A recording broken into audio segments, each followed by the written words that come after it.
Hello everyone, my name's Melanie Thorley and this is Christy Santana and this is the Lawcast. Welcome again, welcome back. Yeah, and we're social distancing. We are. The ongoing crisis is continuing here in Brisbane. Crisis is continuing. Although here in southeast Queensland we seem to have dodged the ongoing crisis quite considerably. We have. I mean, on a personal note, I have got my first dose this morning. It's sort of... Ta-da! I haven't turned into a zombie. No. Or a vampire or anything like that. Which is actually a little bit disappointing.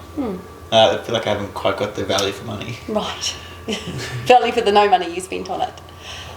How about the time? I did spend 20 minutes, it should be said. It was actually really efficient, I've got to be honest. They were doing, besides the queue jumpers, there were a few queue jumpers I wasn't particularly happy with. I had an 8:10 appointment. There was a couple of 8:30, 8:40, 8:50 people. That's pretty frustrating.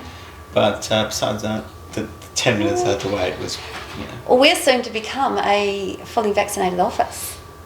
Yeah, in 4 weeks' time. Yeah, pretty good. Yeah, it's probably a bit of an achievement. Yeah, for those who don't know, I got fully vaccinated a couple of weeks ago. I had both my shots by then and I'm feeling pretty good. I also did turn into a zombie. Yeah. No, I missed it. We're not getting the value. I will find out perhaps who did. And we'll have a chat to them. Bring them on onto the Lawcast. Yeah, who's actually gotten sick? Yeah, Well,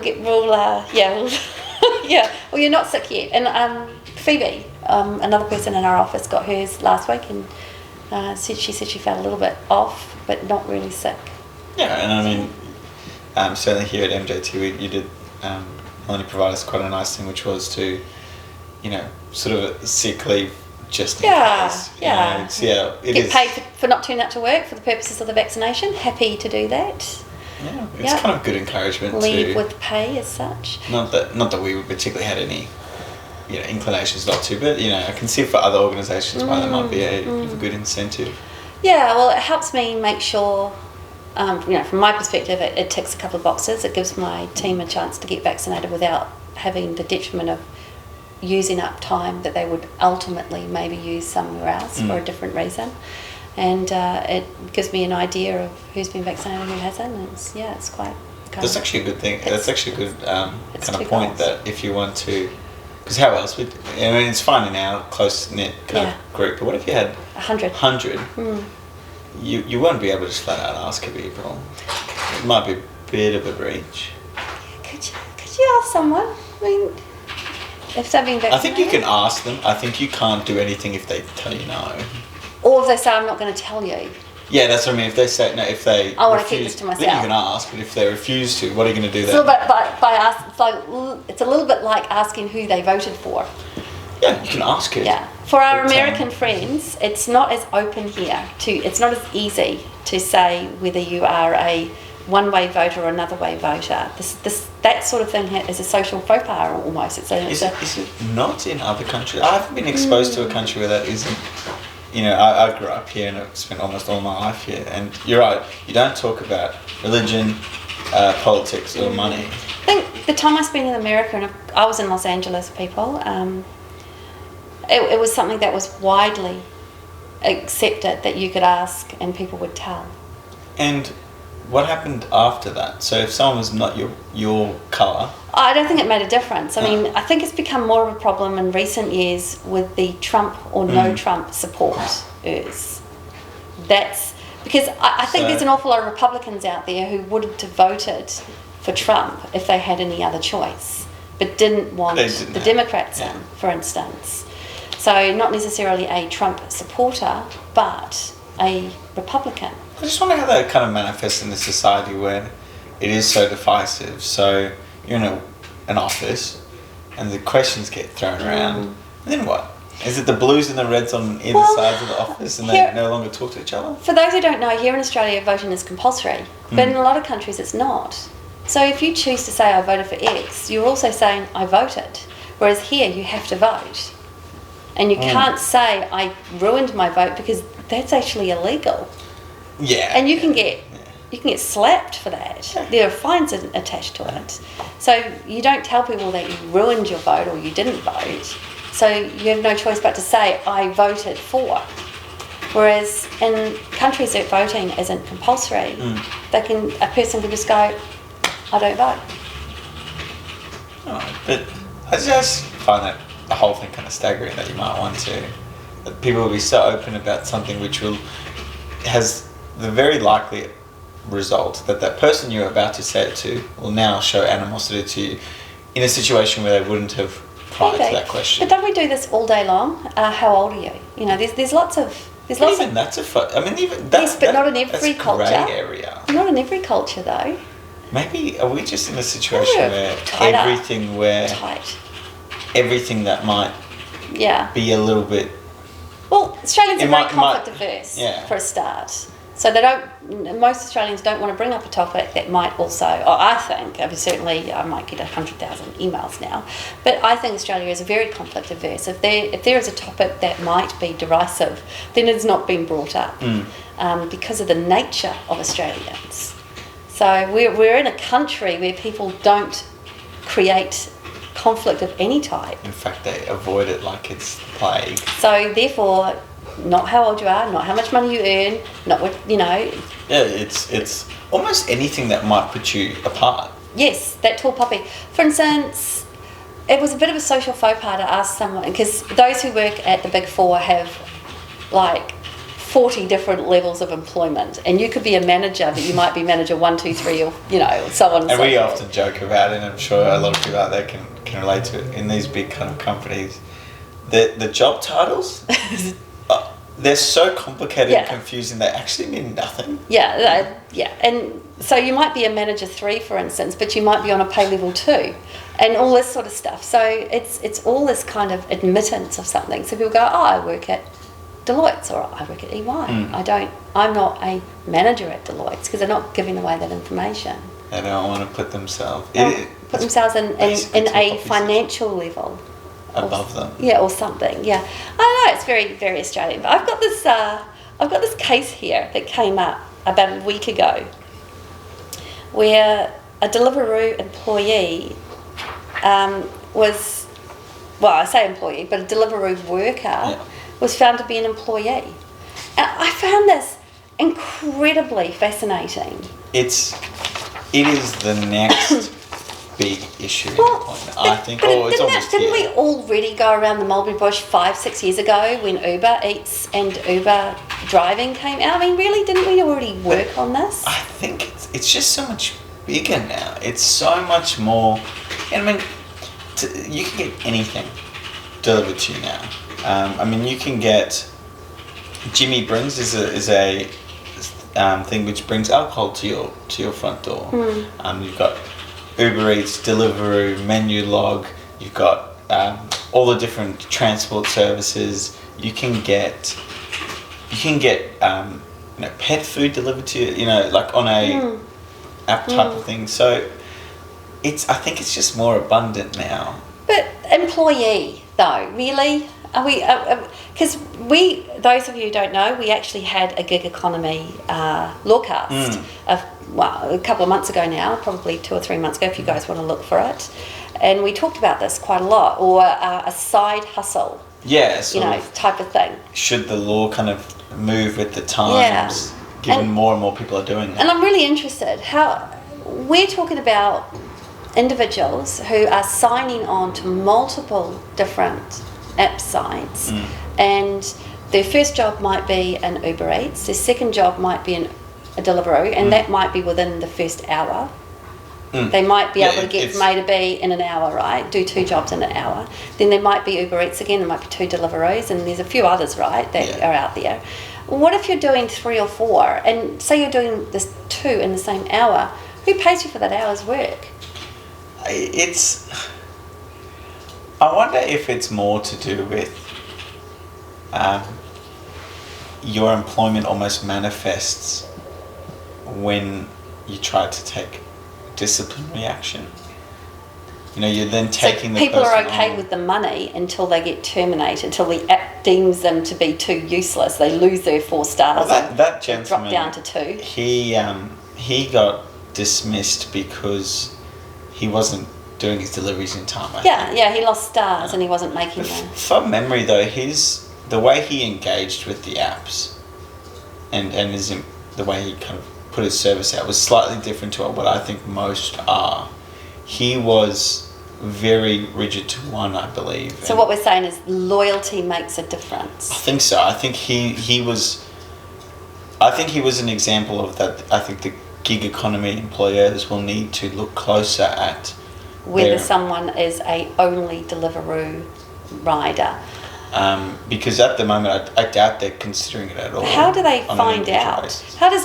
So let's say that's true. I don't necessarily agree, and certainly those of our listeners might be able to provide some points of view on this. I've never actually been a Uber driver, Deliveroo deliverer. So I'm not too old for it, but certainly I've always had a job that's taken up as much time as I've wanted it to take up. So I haven't had a side hustle as such. But what if you've got somebody who is in the side hustle business? They've got Deliveroo, they've got Uber Eats. How do you know that they're not taking on work on the side? This goes to the side hustle question. It kind of goes to it does, because you can formalise it. Like, they could do it in a situation. Now, this might be terrible for their business model, but they could say, I want you to clock on, I want you to, it just becomes like any other. Yeah, you work your butt off. Yep, you do. You take every delivery. So performance criteria, you've got to do 3 deliveries in an hour. Here's your employment contract, this sort of thing. Everything, and your exact like thing. The problem, as you just mentioned there, is you've got no oversight over this person. No oversight at all. And what if they're all of them? Because in that situation, you'd also be paying them, the way normally you would pay someone. That's right. You'd need work cover for these people because all of a sudden they're employees. There's superannuation attached to it. But you're right. They could be doing the exact same job. That's right. For all of them. For all of them at the same time, essentially collecting 3 jobs at a time. But taking a different tack. I mean, I don't know the answer to this. I think it's I think it's dumb. I actually think the gig economy needs its own award. Gig economy, so similar to, so just staying on this topic then, similar to construction workers have that portable long service leave thing going on. You're saying that gig economy workers should have something like that portable long service leave, where an employer would pay a small amount of money into a fund so they can get their sick pay holidays and stuff like that. It's interesting. I think it's a lot of work. The difficulty the law is having at the moment is trying to fit this square into this circle hole, but I think that's not the answer. Not making it into a circle.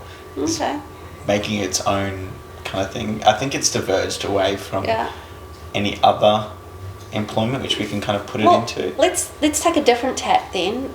Back when I was in my teens, when Pizza Hut still had sit-in. Which I never got to experience. I have to say, Tuesday night, all you can eat pizza at Pizza Hut was always an absolute laugh. Was it still, was it literally, how much pizza could you eat? We, as teenagers do, there was always a competition. Yeah, I got through 2.5 pizzas once. Yeah. That's how many? So it's 18 pieces. 9. Yeah. Wow, that's a good achievement. Thank you very much. Thick crust or kind of normal crust? There weren't that many choices. There was just pizza. Classic cut. Yeah. That's so impressive. I got through 2.5 pizzas. Thank you very much. I don't think I could do that. I don't think I could. But look, back in the day when Pizza Hut was still having sit downs and delivery was a thing, it was interesting and new and fantastic. People would employ delivery drivers, and I was thinking about this because I actually worked in a pizza store subsequently, and I wasn't a pizza driver. Even and again, I had to get in the car and deliver pizzas, and you would employ them. You're a pizza driver. Mm-hmm. Pizza boy. Pizza boy, pizza girl. I don't want to be 60. Well, do you not have those anymore? You've got Uber Eats. You don't have any delivery people in your own firm, in your own company? I think Domino's still does, but everyone else is essentially subcontracted. It's subcontracted out. So what's stopping? For free, actually. Well, that's it. What is stopping a Joe Blogg's dumpling shop from having their brother there or some family member that they pay a little amount of money to do that job for them, because it would come up like once an hour, once every 2 hours or something. So there wouldn't be much work involved in that necessarily. But why wouldn't you take the cut twice? Have an average worker, or even have slightly more workers than you need, so one of them is always out on delivery, sort of thing. And then you've got two cuts to it, right? You're Ubering it, so you're getting that cut, and you're also getting... You're doing both. Yeah, you're getting both. It kind of goes to, though, why... I don't think it's any cheaper, by the way. I think for the business, I think it's more... Isn't it more expensive for the business to get Uber Eats? Yeah, absolutely. It's... Because, how much would you be paying? You wouldn't be paying that much for that, teenager to be your delivery person. But I'm pretty sure they take a couple dollars out of every... it's not an insignificant portion of... No, but it's like Booking.com. You've got this is your ticket to play. If you want to reach out to a larger audience that wouldn't normally come to you, this is what you need to do. So why not get the benefit and have someone there clicking yes? As in... I'm going to take that job because I'm inside. My job is to watch that phone and click yes, I'm going to take that delivery. Yes, I'll take that delivery. Yes, I'll take that delivery. I don't know how it works, of course. I have no idea how it works, ladies and gentlemen. But I just don't know why... Like, why wouldn't you on a personal level as the... Why wouldn't a business take on somebody to do that job? Because you could make... Because you'd say how much it's going to be, and it's not the same on the app that it is if you walk in. It's always a different price, and it's more. So you're gaining a benefit from that. You're gaining a financial benefit from charging just slightly more for the food. You're gaining a financial benefit for the delivery because you get a cut of the delivery as well, and that might offset the cost of actually using the app. You might have. Oh, I cannot be the only person thinking about this because that's been in my head for like a year and a half. But why aren't there? Is there something wrong? Is there something wrong with the apps that means that there are more people out there that are clicking yes than you can do fast enough inside your own company? You know what I suspect that they do is I think it's all in the way it pops up your jobs. Because what you're talking about is having your own Uber Eats driver. That's right. That's exactly what I'm saying. The guy's sitting there, logged onto Uber Eats, ready to click yes as soon as the job comes up. I think the app wouldn't continually give you the same. It's not just location based. There's a matrix inside to stop that. Maybe. I know they can't. They can't. But you can accept. They can't accept things that aren't offered to them. Yes. You can't, unilaterally take something. Right. So, the problem happens sometimes when you see an Uber driver who's free go past you. Yes. You wave them down, they say, actually... I'm not allowed to take you. I'm not saying it hasn't given it to me. Right. Now... Well, that kind of pisses me off. The reasons behind that, I suspect, are incredibly secret. Yes, that kind of pisses me off, though, because why not? It does. Yeah, because surely if we're in a free economy, this is also a free economy, but they're a business too, I guess. No, there's rules and regulations around these things. I think they have so much more going on in the background than we realise. I think they create because Uber Eats also does these uplift fees, right, when things get busy. Yeah. Do you think there's an artificialness to that we don't know about? Oh, absolutely. I mean, they say it's pure supply and demand. But there's a lot of supply out there. There's a lot of Uber drivers zooming around. Yeah. Okay. And they can elect to show you how many. So you look and you see all the cars. Yeah. That isn't necessarily true. It's true too because it's just an app. And it doesn't even warrant that it's true. We just believe it to be. Believe it to be so. And I was actually speaking to someone yesterday about this. I have a feeling that Uber, their route is done in such a way to get them also a 10%. Ooh. It's just wrong enough. Okay. It's not too wrong that you make a fuss out of it. That's but it's never the perfect way of getting anywhere. It's perfect compared to who or what? Because when I use Google Maps. Well, when I use Google Maps, sometimes they take me on a little bit of a transit tour. And because it is 2 seconds faster, for instance. That's true. So I just wonder whether the way we would go, which we know is basically the same time frame is not the way Google goes, because they can get there in 2 seconds or 1 minute, and that 1 minute depends on whether there's a car that passes you while you're turning out, or do you know what I mean? It's kind of one of the fundamental problems with Google Maps as Australia. It doesn't take into account contingencies. No. It doesn't take into account this road might be faster only if you take this, you get a green line. You know, the other thing I've noticed about using Google Maps as my GPS, which we almost all do now, is before, when I had an actual GPS, a TomTom, it would say, you will arrive in 32 minutes, you know, that sort of thing. And Google says, you'll arrive in 32 minutes. And after 45 minutes, they go, you'll arrive in 45 minutes. Oh, you got there in 44. You got there 1 minute early. And it's because they keep pushing it out. They, you know, it's constantly changing, rearranging how long it's going to take to get there. And when it gets there 1 minute or half a minute faster, it goes, aren't we good? I'm like, you just totally screwed me over, because I thought I was going to get there in 30 minutes, and in fact it took 45. Yeah, because it changes. Because actually although maybe before we were getting, although we didn't know, we probably should have been getting annoyed that it said 32, but it actually took an hour. Yes. And now I'm really late. For those of you who don't know, we are in Brisbane, and the Gold Coast is about 80 kilometres away. And quite often you could drive there and it might take 45, 50 minutes, and you could drive there, it might take 3 hours. Yeah, it's a wild swing. It depends on what time of day you're going, whether it's a weekend, whether it's sunny, whether you're, you know, and all this stuff going on. Yeah. But Google will just go, that will take between 30 minutes and 3 hours. And you're like, thank you very much. That's very non-helpful. Although, sometimes I find it's good where you look at it and then halfway down the trip, it's blown out. Yeah. And I've already done it once before on the way to the Gold Coast. I turned around. I said, you know what? Not worth it. Not worth it. I know I've been on the road for half an hour now, but I don't want to be on the road for another 2 hours. Turn around. I'm going to go and have lunch somewhere else. Yep. Happy days. Went to my pool. So you've got another case on your mind, right? Yes. So I think you've seen it as well.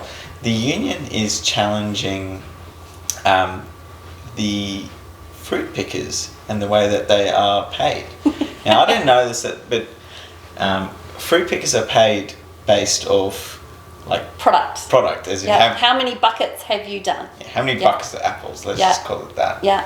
Have you picked, and accordingly, and the quote that they're trying to sort of explain it is it benefits those who work harder. Oh yes. Have you been a fruit picker in the past? I have not, but I once did a charity thing to pick strawberries, and strawberries are not very fun to pick. No, it's they're really low to the ground. Yeah, I did do the backpacking fruit picker thing one summer, and depending on, for instance, I was earning, I don't know, $80 a day, which was bloody good. There was a chap there earning $240 a day. Was he just picking from... doing the same thing. How was he picking so much? I don't know. We were just... Did you ever... Could not tell. Couldn't tell you. Did you... Now, this is almost certainly not allowed, but did you ever think of almost somewhat subcontracting? Getting him to do it for me, because it was so much paying him to make me money. Yeah, so, giving someone almost a half guaranteed income. You cannot do that, because the thing about fruit picking is it's so self-serving.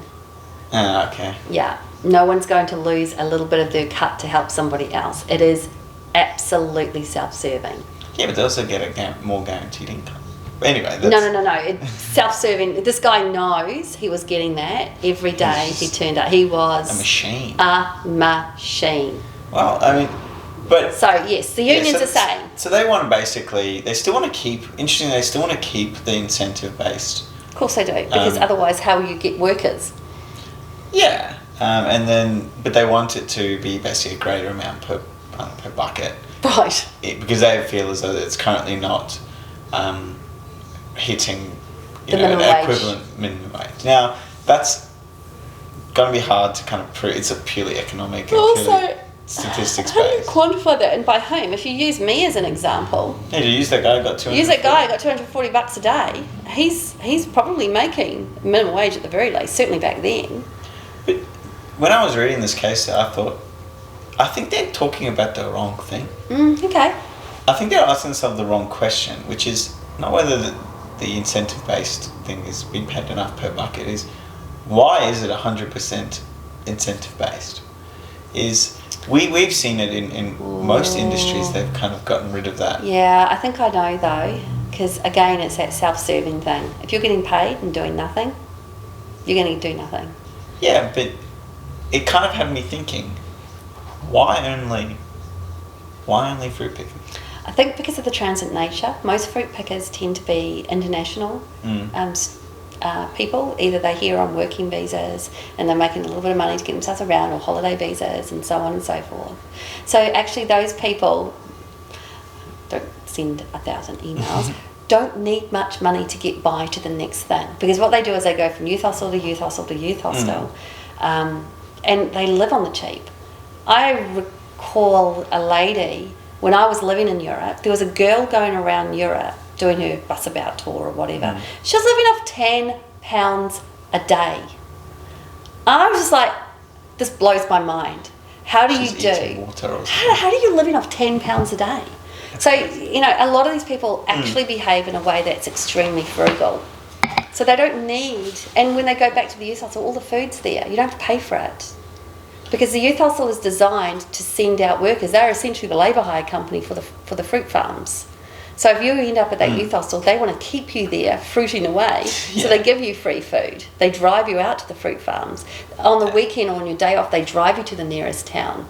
So I think that's and they're getting paid to be for a bed, and they're probably going to kick back from the fruit farms. But I'm not certain that someone's expenditure outside of work should have any bearing. I'm not saying it does, but you I get it. I get why there's not that. that. Be morally right. I just wonder why it only kind of if we are saying that's fine, right? Which apparently, as in the idea that Australia in itself is saying that remuneration it's fine for your remuneration to be based pretty much solely of output. But why only that? I mean, why not do it for everything?